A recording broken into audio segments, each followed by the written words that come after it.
Daniel Estulin, welcome back to the Power Hour. I think, our relationship, or my relationship with the Power Hour, goes back to about 2007 when my first book on the Bilderbergers came out, and I was interviewed way back when, and since then we've been working on and off together for it's been like 13 years now. Wow, which is a long time, yeah. Well, let's take a second to think about that. I didn't even know. I used to have hair 13 years ago. I didn't even know Joyce that many years ago. I had hair. Now I don't have hair, but I feel much happier without hair. But I had hair back then. What do you make of shows like this? I mean, there's a lot of shows out there that have done this for a long time. It seems like they have prepared at least part of the world, part of America, to be able to resist what's coming. I think the environment is changing, and all these seeds that were sown all those many years ago, do you think they're going to mean something here when it all's said and done? Well, I think, what's great about the United States in the sense that, it's always been an entrepreneurial kind of nation. So somebody at the Power Hour, at, other stations had an idea. They wanted to do this, and they wanted people to get this idea of how the world works, and they started, putting it together with like-minded people. And sometimes it works better, sometimes it doesn't. Some stations went out of business, and others, prospered. And you guys have been around for a long time because, again, it's, your product is a good product, and there's a lot of people who buy into it. There's a lot of conspiracy stuff out there. I'm not talking about the Power Hour, just, stations. In general, it doesn't matter what they are. Most people know what they are. But the point is that everybody's trying, to present an alternative to the generalized version of reality that the government, the central government, is, or any government out there, is trying to peddle. And I think it's a very, very good thing. Let me tell you, I mentioned briefly, as we're waiting to come on air, about the meeting we had in Houston this past week. We had some very heavy hitters in whatever this industry is, health industry and the radio broadcasting, that were at this meeting. And our goal in this meeting was to unify, kind of know each other, and come up with a plan that we can go forward and save the republic or save freedom or just kind of insulate or protect ourselves from what we all see is coming. Let me tell you briefly what the result of this meeting is, because I want to get your feelings about this. Okay. The concept we came up with, see, in America, because of the Constitution, because of the Bill of Rights, there's something different than every other country. In America, the sheriff has the supreme legal authority in a county. What that means is the president does not have as much authority in a county as the sheriff does. The attorney general doesn't. The IRS doesn't. That nobody does, because the sheriff is elected by the people, and then they take an oath to the Bill of Rights. So there are counties out there, and there is a plan. Sheriff Mack has been working this for a long time. He actually won a landmark case against the Clintons in the 90s about guns. He's the only, I think, civilian to beat a president, I think, in any case. Anyway, the plan is to strengthen these counties, to get the county commissioners, to get the sheriff, and then to get the people all on board with some sort of localized militia where the sheriff enforces the Constitution, the people support them, and the county commissioner supports and calls forth the militia. So you have a triumvirate of power in these counties where unconstitutional things like gun control or forced vaccinations or a variety of things, the IRS acting crazy, they're not allowed by law, by the point of a gun, by the authority of the sheriff. They can't operate in that county. What do you think of that plan? Yeah, I think it's a great idea. Again, I'm not American, so I don't know very much about American laws. I know what you're saying is impossible in other countries, be it Russia, be it China, be it Western Europe for that matter. It doesn't matter. It's a different kind of a structure. If you can do it in America, God bless you. Again, I think when push comes to shove, if things get really, really bad, they're going to think of a way, to get around it. Because again, the survival of a particular economic model is at stake, and they're going to do absolutely everything in their power, including starting a global thermonuclear war to protect themselves. So, more power to you, and God bless you, and Godspeed, and hope it works out. But again, you have to understand that we're up against very big boys and girls, and their final objective is to save the system, their system, at everybody else's expense. Let me tell you what the biggest power in the room is. The elephant in the room in the United States anyway, and the other countries too, but certainly the United States. And they don't realize it. The biggest power is sitting in the people, and they've been dormant, and they haven't been activated, and they've sat on their hands. and a system where they can actually participate and have strength in these counties. Once they catch wind of it, it's unstoppable. They can try to, unless they're having war against the people, then that's the only thing that can stop it. As long as the Constitution stands, then we have legal, lawful authority. We always have lawful, moral authority when we are enforcing the Bill of Rights and the Declaration of Independence. So it even doesn't matter what laws say. People say, well, it's the law, it's the law. Well, the Bill of Rights is the law. That's the difference between the United States and every country. We kind of had that debate last time, and it was really interesting. What's going to happen short term is because, again, the liberal banking financiers, all these, impediments such as the Constitution, Bill of Rights, et cetera, they stand in their way of them controlling the system. Sure. So, which is why, for them, again, we talked about this way back before it, became front page news in mainstream newspapers, the upcoming civil war, which is not a bad thing, as I said before. It's actually a good thing because, this clogged up system, it clears it up and gives somebody, whoever wins the civil war. In this case, I think the Patriots obviously have a much better chance because, again, you're talking from the ethical point of view and from the moral values, and in that sense, they definitely have the upper hand, to actually win this. And it makes sense because I think we talked about this. If I didn't, I'll very quickly explain. Every country, as every human being, has a life cycle. Our life cycle as a person is 80, 90 years about. Well, the United States works on an 80-year cycle. Russia works on a 100-year cycle. Western Europe works on a 227-year cycle. So if you kind of go back to the end of the 1600s, in the United States, it's 80 more or less, give or take a couple of years. So, end of the 1600s to the Revolution, 1776, 1780, that's one cycle. Then you go from the Revolution to the Civil War, that's 1860, that's another cycle.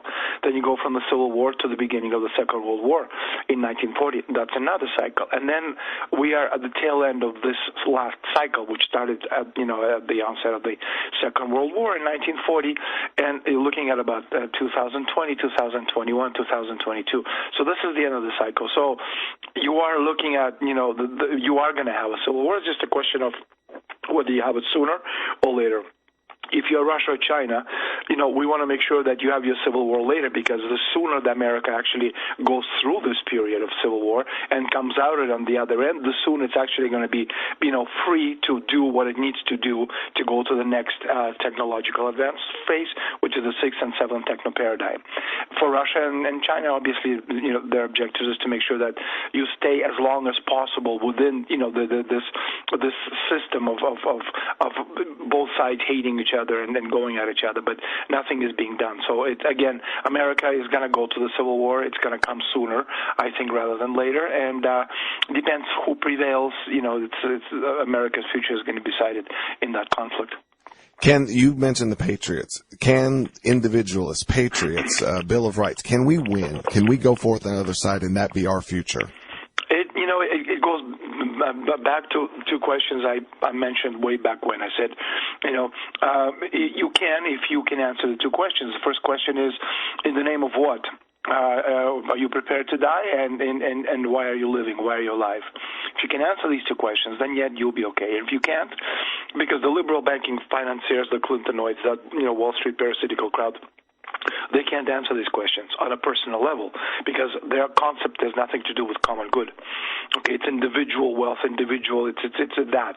And again, for this to actually become something better, you have to work on this together. And again, it depends if you can answer these two questions. And I think the Patriots can answer these questions, and that's why I think they're going to win.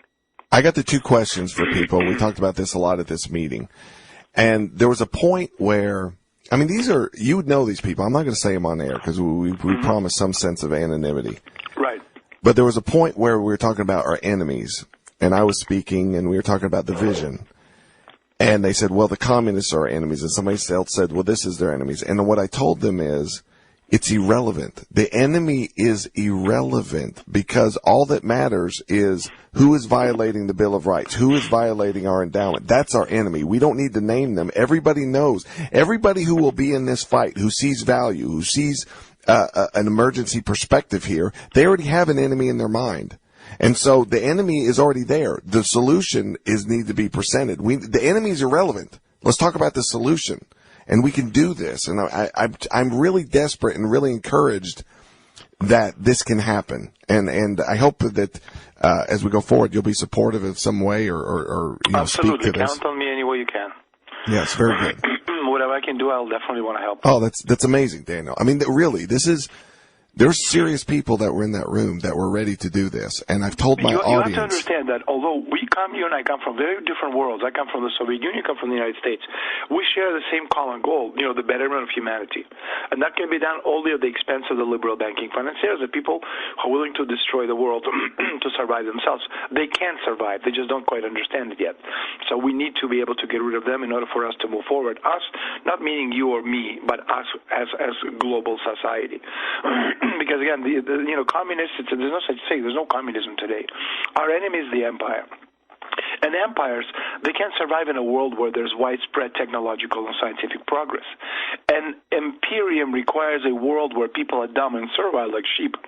These empires, they seek to destroy the very structures such as nation states which support meaningful life and also support human progress. The powers that be deliberately target these nation states, meaning independent countries and their economies, to destroy the nations and thereby maintaining their own imperious power. And this is, of course, by design because, again, empires are not some king or queen sitting on a gold-plated throne. Empires are above kings.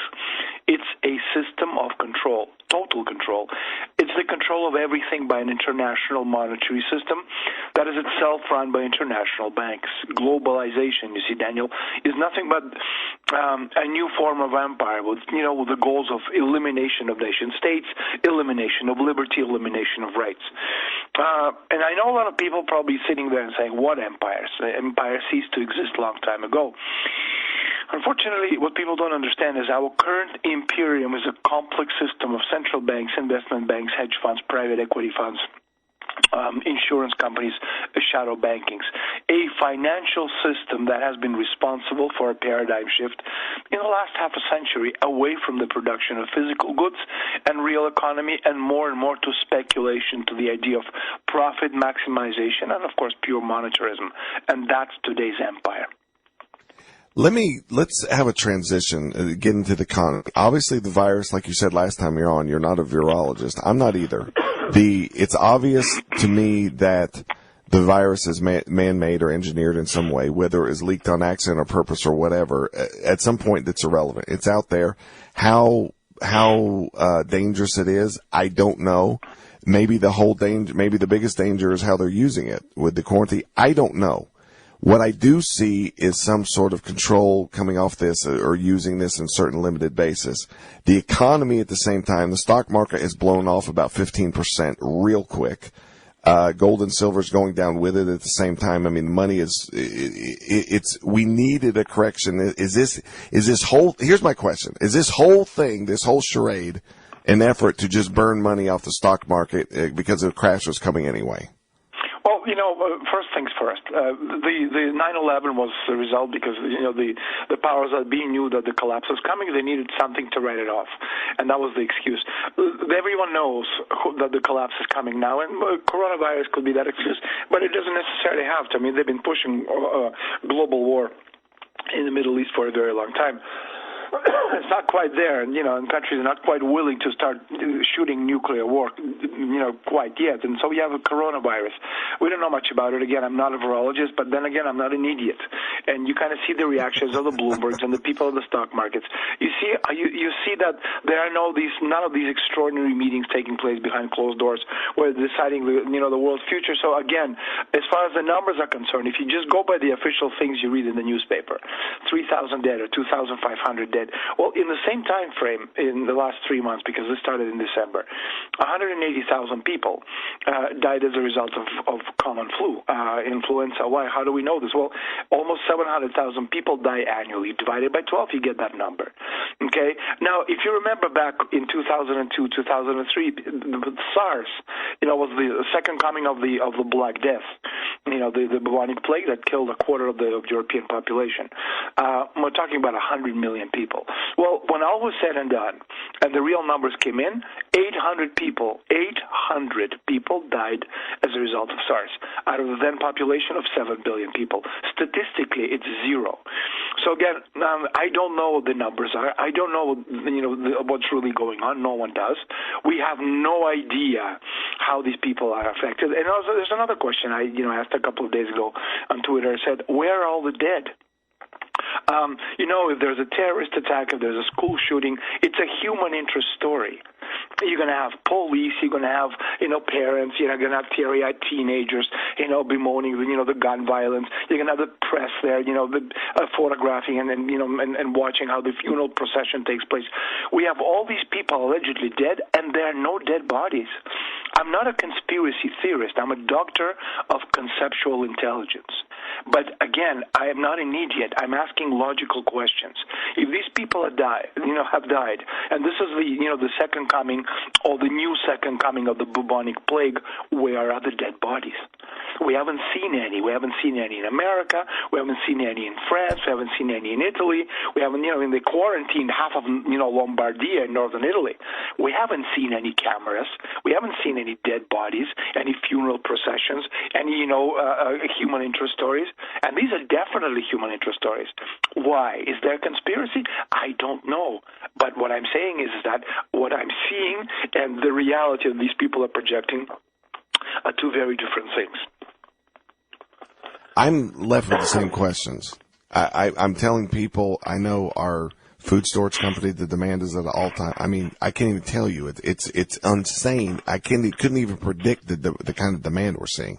We can't. It's going to be delayed. It's going to be 3-4 weeks. You order today, and then you say, "Well, I'll wait 3 weeks." Well, you wait 3 weeks. It may be 8-9 weeks before you get the food. The thing is that again, we talked about this on the show. But a lot of the things that are going on today, you and I have talked about this like a year and a half ago. I mean, remember when I was talking about the supply into large cities?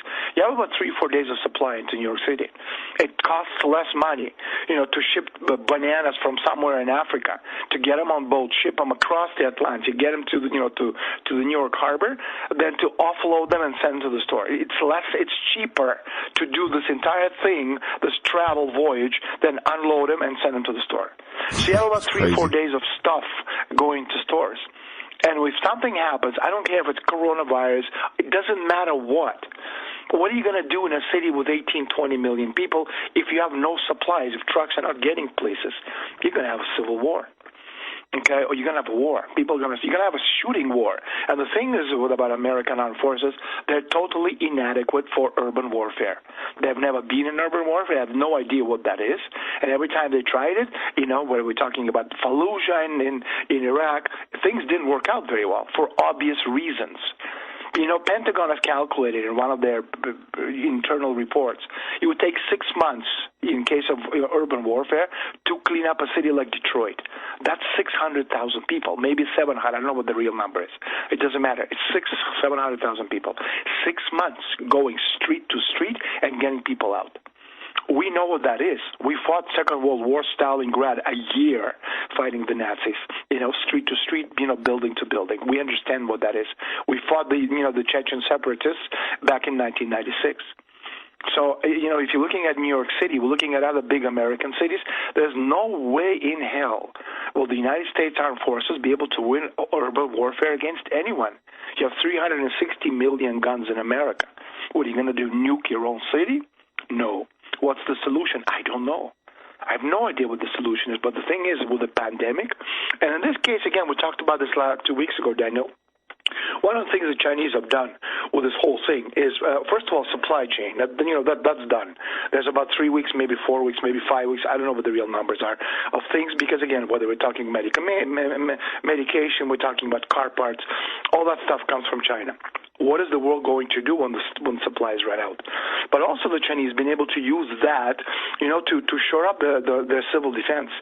And no one like the Chinese have been able to do this. I mean, they've literally quarantined 300 or 400 million people. You can't do that in the Western world. People are going to say, no way, I'm not doing that. What are you going to do, shoot them? In China, you can't do this. And so the problem is there's a lot of things we don't know. But what we do know, again, the economy is not doing very well. Wasn't doing very well before, and the thing about the economy, the delusions that people have about the economy arise from the fact that people think that the economy is a matter of money. People look at the stock market and say, Dow Jones is up, things are going well. That's what Trump says. Dow Jones is down, things are not going well. But money is not a determinant of wealth. The statistical measures of money flows have nothing to do with actual forecasting of wealth. What affects the planet is the development of the mind of the individual. It's not money, it's not statistics, and it's not monetary theory that determines the way an economy works. It's physical. And physical includes the fact that the human brain, which is unlike any other brain out there, no animal, for example, can file a patent. Only a human being can do that. That is one of the ways in which we organize our social system, by adopting social customs as to how we behave as people, as human beings. Like I said before, the economy has nothing to do with money. What the elite have created is an empire with them in control. And too many believe that it's all about money. Again, money is an instrument. Money itself doesn't affect the development of the planet. There's this false belief that there's an intrinsic value expressed by dollars or rubles or euros. But the value expressed is not as a quantity per se. It is only the relative effect of its increase and or decrease of its physical potential relative to the population density of a society. The value of money lies not in its individual exchange, but in its function as a unifying dynamic of the social processes of a nation. So what you're saying is it's losing its power. It's lost its power, or getting very close to losing its power. We are not quite at the Great Depression stage, but we are getting there. Are you familiar with the billion rounds of hollow points that the government has purchased, and they've given them to, IRS, all kind of different agencies? Are you familiar with that? And then no. Okay. Well, I probably can't even ask you that. Again, I don't live in America. I'm not American. I don't know.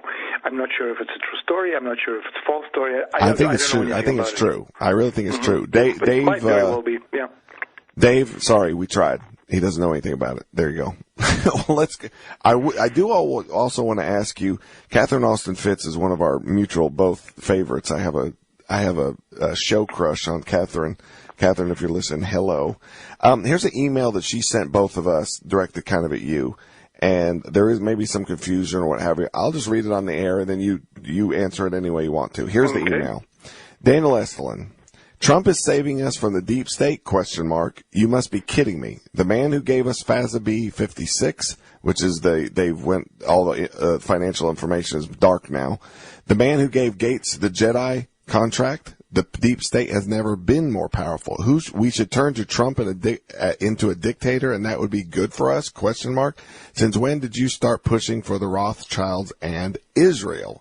Wow, pretty snappy question there by Catherine. She doesn't mince words. I saw that a couple of days ago. I get about 200 emails a day, so by the time, with all the stuff I have on my plate, by the time I actually get to the emails, it, takes a few days to get there. And I did see it a couple of days ago. I don't know. I mean, I love Catherine. We've done a lot of stuff together, and I've had her on my show when I had my show on RT. But I think there must have been some kind of a misunderstanding. I've always said that Trump is not a person, he's a project. And he's an alternative project to the global liberal banking financiers. And in this sense, what Trump is doing is good for Russia. I also said that many, many times. And we need the United States leadership, and that leadership can only come from somebody today, somebody like Trump. It doesn't mean that I love Trump or I want Trump president, because I couldn't care less. I'm not American. So when people say to me, so are you pro-Trump? I can't be pro-against it because I'm not American. I am Russian, and I do whatever is good for my country. And obviously for us, Trump's presidency is very important because he's the only one, as far as the political spectrum is concerned, can actually help get rid of the liberal banking financiers. And because of American stature in the world and its strength, overall global strength, only the United States can actually push this idea forward. Then, needless to say, what you're seeing in Russia with Putin firing the entire liberal government, which has been there forever since the early 1990s, and other countries doing the same thing, actually this is a consequence of Trump's presidency. So yes, I'm in favor of Trump doing what he's doing, although if I had to vote in the next elections in the United States, I'll vote for Bernie Sanders. for obvious reasons. Okay, right. but seeing things as they stand, I think Trump is doing what we need globally, not we Russians, but globally, to get rid of the liberal banking financiers. Right. And again, Trump is not an American president. He's a president. He's a representative of an alternative group, and that group is Black International. All right, let me ask you a follow-up question. I have to. Catherine will hate me if I don't, so I will. FASB 56, I don't know if you're familiar. That is basically I know what it is, yes. Okay, so to me, the liberal banking establishment is more powerful than ever because there is no transparency now to what they're doing. Again, there's no such thing as good or bad. Good or bad is what I would use with my son, who is 11 years old. And, even then I tell him not to use good or bad. I try and think of a different adjective or noun. The thing is that what Trump is doing, what he's doing in America is really of no interest to me. What he's doing globally by helping get rid of the liberal banking financiers, the parasitical Wall Street, Clintonites, this is great for us. And it's also great for the world because we are at the end of the Bretton Woods economic model, which means we need to come up with an alternative in a very short period of time, which is why Putin, for example, for a very long time, I'll be talking about, especially since firing the government in the middle of January, about the need to sit down with other global powers and decide on a post-Bretton Woods world. That's going to be the United States, Russia, China, Let me India. interject right there. Let me interject. Does not the FASB 56, is not helping the liberal banking establishment? Because to me, that's their dream. You have to understand that, again, the problem with being a president of any country is you have to deal with a lot of elements. I'm not making excuses for Trump because, again, I'm not pro-Trump or against Trump, but I understand how that works. The same thing is done in Russia. People are saying, well, why Putin isn't doing this? Why, for example, isn't Putin, if he's against the liberals, getting rid of the general director of the Russian Central Bank, which would be the equivalent of Powell in the United States? The reason is very simple. If he did that, then the International Monetary Fund, who works directly with Russia's central bank, because Russia's central bank doesn't represent the interests of Russia, it represents the interests of International Monetary Fund, would immediately emit a report which would say that the new director of Russia's central bank, who could very well be a pro-nationalist, is incompetent, which means that Russia's credit rating would go down to junk, and because individual corporations can never have a higher credit rating than the national government itself, Russia's economy would collapse instantaneously. Is Putin working for the interests of Russia? Yes. Can he do all the stuff that he wants to do? No, because the global system is controlled by the liberal banking financiers. It doesn't mean that Trump is for them or against them. It means that there's lots of things need to be done for a president of a country. It doesn't matter if it's Russia, which is the second, most powerful army in the world with nuclear warheads, etc., or the United States, which is the number one country in the world. They have the same problems. Okay, I'm not making excuses for Donald Trump. Let me phrase the question this way, and I'll change it. I get what you're saying. saying. I understand. No. I got a different question for you. I get where you're going. A different question. At the end of Trump's terms, whether it's 4 years or 8 years, are we going to be thinking that we're closer to a dictatorship or further away from a dictatorship?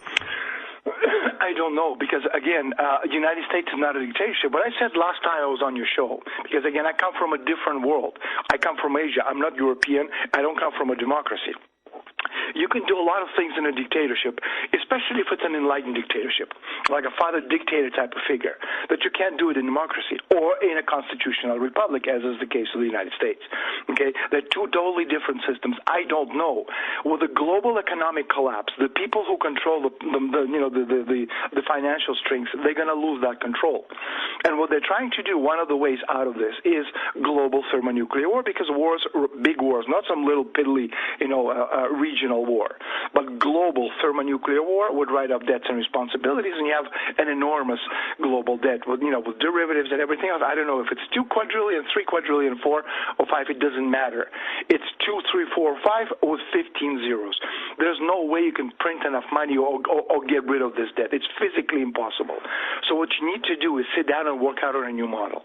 And because the people who've controlled global economy since 1944 in the West and since 1991 in the entire world, when the Soviet Union and the satellites merged into one global liberal banking financier model, these people are now on their deathbed because that model is dead and broken. So we need a new language to come up with a new model. But to do that, first we need to bury once and for all the people who've controlled the system. And Trump is the right person at the right time to do this. this. It doesn't mean that Trump is a good guy or a bad guy. It means that he is the right person to do this, because no other president over the past 4 years would have been able to do this. Well, good. I think it's a fair answer. I mean, whether people agree or disagree or whatever, I think that's your perspective, and I think that's a valid point of view. I get Catherine's point. I get both of your points, and we're stuck in. Let's move past that. I cannot be a Rothschild because I'm a Soviet. Now, as far as the economy, and we don't have a lot of time, I do want to explain this. Today, the American share in the global economy in consumption is significantly higher than in production, which is what Trump is trying to revert, by the way. But dollar demand is the basis for the existence of all world currencies. That said, world capital today is not reproducing since interest rates have dropped too much. Now, this was absolutely inevitable. The decrease in the cost of credit was used to refinance the growing debt. And today, the world economy is facing a severe problem because it's no longer possible to issue American dollars because it was resulted in inflation. I remind you that Obama stopped the corresponding program in 2014 with quantitative easing. No? So it is necessary to raise the rate to increase capital efficiency. But if the government, American government, decides to raise interest rates, then it will be impossible to service existing amount of debt. Now, so why did Obama stop emission in 2014, and why did Trump restart it? Well, first of all, there are two circuits in the economy. The real sector, which is the production of goods and services necessary for their use, and then you have the financial speculative circuit or sector. So, and then moreover, the financial sector can be relatively large or small or smaller. It depends on the model of the economy, but it cannot be very small since finance is needed to organize the division of labor, without which industrial economy simply can't exist. And secondly, since the economy is adaptive in general, it's quite possible, Daniel, to increase the financial sector in its relative to the real sector, and also quite significantly. And although the transition itself, this entire process can be painful, eventually everything will settle down and will more or less function. But if you want to change the share of the financial sector, again, problem will arise again, even if it will return the economy to a more natural state. Why? Because the whole point of independent financial markets, due to the expansion of which increases the financial sector of the economy, can work only when assets from it can be transferred to the real sector. Otherwise, simply won't work. In other words, if you begin to stimulate the demand of the population for economic growth, obviously, then at the first stage of the process, maybe if you can find new assets to bind new money, for example, debts, there will be no inflation. The economy can adapt to excess money. In other words, for example, from 2009 to 2014, the credit multiplier in the United States fell. So the expanded money supply remained virtually unchanged. But the multiplier cannot fall to zero, and new assets form new financial markets. And gradually, additional flows from the financial sector to the real sector begin to form with subsequent price increases, of course. And again, if we look at today's global economy, we can see that it has practically exhausted the possibility of usage of emissions, that is printing money. So the money printing directly goes to the financial markets, not to the real economy. And this, of course, leads to the inflation. And all the tools with which this inflation can be controlled have been used up over the last 25, 30 years. And there are two options left. Or you stop stimulating private demand so that it reaches an equilibrium state with consumer income, but then this is a social political crisis.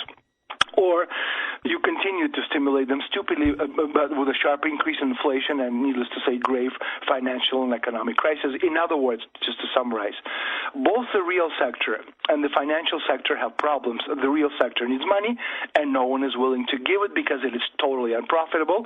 And the financial sector needs equity money. There is a liquidity crisis, and the Fed no longer gives it. Yes, the European Central Bank and also the Bank of Japan are still printing money, but it is absolutely clear that it is just a matter of time before they stop. Thus, you need to either resume printing money for banks, which is a Clinton program in the United States, destroying the real sector with high inflation, or save the real sector by raising rates and stimulating demand through the budget, that is, issuing money, which will never be repaid, but destroying banks who are the holders of debt. And this, in a nutshell, is Trump's program. So when at the end of the 1970s, with the model and its lax legs, the financiers, they invented a new system. They call it Reaganomics, which worked for a little while. And now, of course, none of these systems or none of these models or none of these inventions work because we've used them all up. And now the question is, now what? And nobody knows, which is why, again, before we actually create a new economic model, which is when the big global powers, Russia, China, United States, and India, will sit down and work out on a new set of agreements and rules of engagement. They need first to destroy and dismantle the current liberal banking, financier, parasitical Wall Street model. Until that's done, none of the other things can be done. You just said basically they can support the banks and help the average person on their couch, or they can destroy the person on their couch and save the banks. You cannot save the banks and the real economy at the same time. You can only save or the financiers or the real economy, one or the other. Which one are we going to do? Which one are we going to do? Well, if you are pro-Trump or if you are working on the same team, needless to say, you want to improve the real economy. But if you're looking at today's current economic crisis, the financial sector is about 70% of global economy. And that's the Clinton program in the United States. And so that's the dilemma. Okay, so the liberal banking financiers, they want Trump out for this reason because they lost their access to the little machine that prints money. And again, as I said, back in 1981, with Reaganomics, and the essence of Reaganomics was very simple. Given that the effect of expanding markets has been exhausted since the beginning of the 1970s, it was falsified through constant credit stimulation of demand. In other words, beginning in the early 1980s, the banking system allowed households to refinance their debts. That is, it became possible to repay old loans at the expense of the new ones. We know what that is. And this was part of Reaganomics policy, which allowed the government and U.S. citizens to live beyond their means for decades. Because, again, before the system, the Reaganomics was adopted, the equilibrium macroeconomic parameters for American households looked like this. Total debt, no more than 60-65% of annual income. Savings, about 10% of real disposable income. By 2008, again, from 81 to 2008, these parameters had changed the following way. Average debt, it went from 60 to 65 to over 130% of annual income. Savings, minus 7%. And so in order to ensure that demand did not fall, they began to lower the costs of the loan. I remind you that in 1980, the discount rate of the U.S. Federal Reserve, I think it was like 19.4 or 19.6, close to 20. By December 2008, it had virtually become zero. And so the problem is, again, the collapse of the Soviet bloc in 1989 to 1991, it guaranteed dollar expansion temporarily. But the growth of the dollar system in the late 1980s and the early 1990s did not have any effect because instead of closing the debts created in the 1980s with assets received from the world socialist system, as was suggested by George H.W. Bush team, a different model was adopted under which Bill Clinton was elected president. And the essence of Clinton's model was that new debts were created for new assets with the corresponding issue of the dollar, which was legalized through transnational banks. And so as a result, only in the United States, the share of profit that the financial sector took for itself grew from 25% in the 1970s to almost 75% by the beginning of 2008. And this is what we're looking at right now. Okay? Just to summarize everything I said, because again, we're running out of time, I know. If you take out of the equation, economic equation, all the money that the United States printed between Reaganomics in 1981 and today, the real growth in the United States in these last 40 years is 0%. We, as a planet, collectively have reached the limits to growth, which means that the system that the system was based on is about to collapse, which is why we need to create a new alternative economic model. But to create a new economic model, you need a language, something that in the West simply doesn't exist. Because in the West, your model based on infinite growth on a finite planet doesn't exist. And instead of having political economy, which is what we had in Russia based on the teachings of Karl Marx and Adam Smith, you have economics, which is based on the concept of infinite growth. And the consequences of that we're seeing today, which is why, again, we need to destroy the liberal financiers, sit down and work out a new economic model, which it can only be written in Russia because we still have people who understood the system, who worked with the system back in the 70s and the 80s and the 60s, okay? The theoretical scientists and economists, okay? And we can work this out in about 6 months' time and then present the system. And Trump and Putin actually offered Trump to work together and write the new system in a new institute in Russia, in Moscow, because you couldn't do it in the United States. It would be too much interference from the liberal banking financiers. And that's what we're looking at right now. No matter how you look at it, it doesn't make a difference whether the stock market goes up 1,000 points or goes down 5,000. It's irrelevant. Stock market is not the measure of worth or value of the hold on, economy. Daniel. Let me interject. We got about 3 minutes. I'm going to ask you quick questions, just yes or no, or just very quick. Are we going to have bail-ins later this year? I don't know, maybe. I mean, we've had it in Cyprus where people lost all their money and the bankers basically took it and said it's the oligarchs' money. It wasn't, earned properly. So it may be. It's quite likely. I mean, we've had the precedent before. Is Trump winning the election?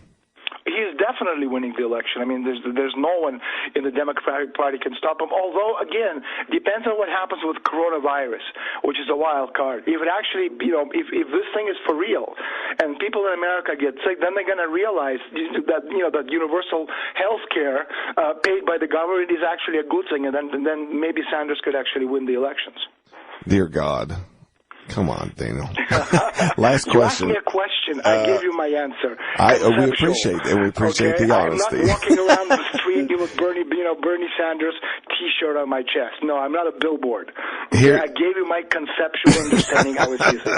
Because again, if you have coronavirus and people can't afford their health care and their relatives die as a result of that, well, somebody's going to vote for Bernie Sanders. Now that's a valid point. Collapses. That's a valid point. Whether it's good for them or not, that's what they'll do. Okay. We got a minute left. The next year, so March of 2021 or April 2021, what will the environment look like? I think economically. we're going to have a complete, total collapse.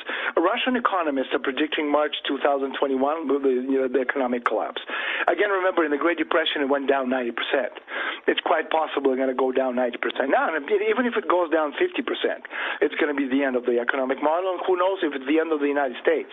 I do know one thing. 50 years from now, 50, 60, 70 of world countries are not going to exist anymore.